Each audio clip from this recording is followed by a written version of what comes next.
A train roars down its tracks as someone announces to the crew that they're passing through an infested station. The train is spattered and attacked by unusual-looking zombies, while the crew are armed with what look like steam-powered muskets. A narration tells us that these zombies are called Kabaneri. This world suffers a zombie apocalypse unlike anything you've seen before. This is Kabaneri of the Iron Fortress. Walled cities called stations dot what was once Japan, now thick with rails for the only safe method of transportation. The protagonist works at a train yard, but in his free time he's building a weapon to fight the zombies himself. His name is Ikoma, and he's called to examine the weapon of a woman named Ayame.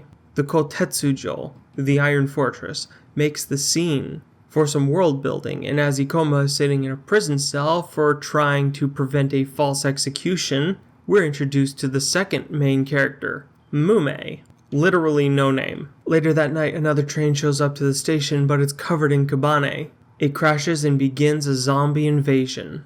Ikoma breaks out and heads for his workshop, because if there was any time to test his new weapon, it's now. And in a moment of do or die, his weapon works beautifully, but he's infected and turning into one of the Kabaneri. He's already realized it's not a curse, it's a virus, and tries to fight it as best he can, eventually pinching off his head as his body transforms.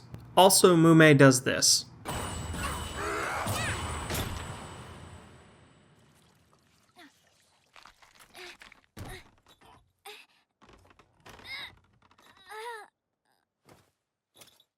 Ikoma's buddy Takuma shows up after the fact for a bit more world building as the station tries to evac, but they're getting completely overwhelmed by the horde. Mume goes full sicko mode and secures an escape route, while Ikoma and Takumi make their way to the train. That's where Mume catches on very quickly to Ikoma's physical change, but Mume isn't exactly normal either. Ikoma gets found out while protecting the people on the train and gets summary execution for it.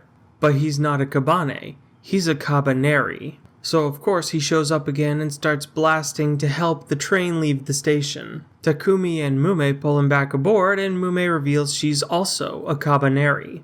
All the strength of the Kabaneri with all of the sanity of remaining human, at least until the bloodthirst kicks in. She kicks Ikoma around, training him to fight, so she says. And while the train stops for water refill and a funeral service, Ikoma gets some backstory exposition and a reveal that the Kabaneri inherit the hunger for blood like the Kabaneri do. But Ikoma is still ignorant to his own body, and loses control until he gets a thwack.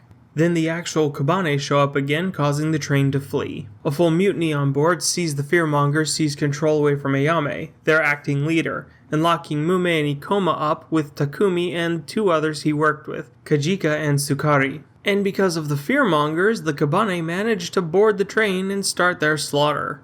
Finding the opportunity, Ikoma and Mume launch their counterattack up top, while the warriors hold inside as best they can. Ikoma makes it to the line, but his body needs blood. Ayame offers him her blood, which supercharges him for a quick kill, finishing the fight. Now it seems the Kabaneri have the support of their leaders, who will gladly supply them blood in this apocalypse unlike any other. Kabaneri of the Iron Fortress seems to be an original work by Wit Studio.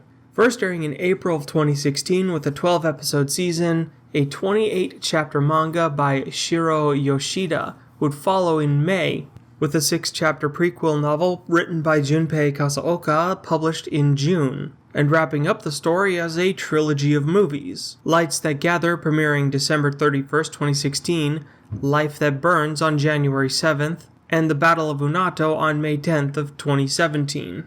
Though the first two movies are just the anime smooshed together into two 1-hour 45-minute films, so you can pick whether you want it episodic or chill for 2 hours twice. But The Battle of Unato is a sequel taking place half a year after the anime story, and it's only an hour 10 minutes.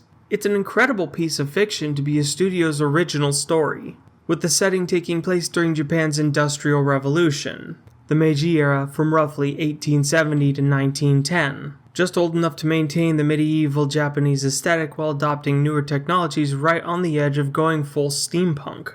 The contrast of nature outside station walls with the cold iron of industrial steel hubs meant to facilitate the trains tearing their way across Japan mid-apocalypse. And it works even better when the chaos of a Kabaneri attack turns a dark city into a furnace. It's honestly a genius idea for a different take on the zombie apocalypse setting. The low tech of emergent steam power combined with the old world aesthetic. If it wasn't a zombie apocalypse, you'd expect a steampunk Japan in 20-30 years from what's been shown off, especially with how it's mostly used to power the trains and their guns. Reminds me of the rivet gun from BioShock, but not being repurposed construction tools. And not just the fact that they're completely steam powered, the weapons are completely gunpowder free, because all that gunpowder is being used for this.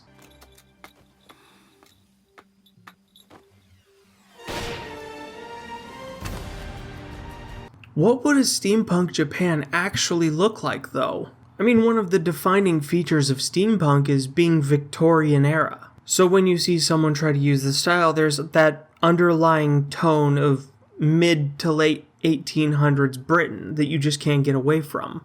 But what if there was none of that? What if it was just purely the steampunk technology integrated into Japanese style? I've yet to see anything pull off that aesthetic. Kabaneri gets very close to that concept, but they're dealing with bigger problems right now. Which brings me to the zombies, the Kabaneri. The thing that sets them apart from your typical zombie is that around the heart grows an iron cage, and those cages are resilient enough to weather most attacks. But you can still permanently down the zombies with some head taking. And, as it's shown with Ikoma, if you pinch off the head long enough, you can halt the spread of the virus and become a hybrid called a Kabaneri. But they're not just restricted to being zombies, they demonstrate this ability to amalgamate together into a larger organism.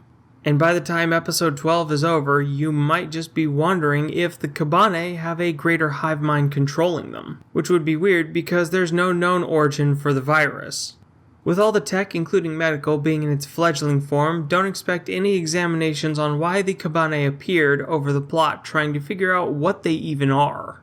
Especially as that task takes over the plot in the second half of the series. It's kind of sad that there's only 5 hours worth of story in total. It's not a long series, even for being as good as it is, but I don't think it needs more. Sure, there's probably a lot more that could be done with the setting, but I don't see how you'd expand upon it in a way that's a net positive. One of the biggest mistakes in horror is explaining the monster. Once you make the danger known, it stops being so dangerous. Xenomorph and Predator both got that treatment. So giving the Kabaneri an origin would take them from being unique to just another slop variant of zombie. And for the survivors, there either has to be a point where they're overwhelmed and lose, or gain an edge and overcome the threat. Neither of those would benefit the story, so while I, and maybe you, after watching the series may want more, I don't think it should get more. Maybe it could get a sequel series. I mentioned before a steampunk Japan 20 to 30 years in the future. Just skip the part where the humans actually overcome the threat and get to a new society trying to rebuild, with Kabaneri becoming more and more prevalent and ending up in something of a narrative situation like the Burakumin of IRL Japan, labeling them as impure and forbidden, but still integrated into society. And it would give off an opportunity to show an authentically steampunk Japan. But any direct continuation of Kabaneri of the Iron Fortress would just not work. At least not in its favor. I am the NBT. This has been the Noble Weeaboo. Like or don't, sub or don't, and thank you for watching. It's not your typical zombie story. It's not a long story, but it's a dark and interesting train ride across a Japan that almost became steampunk.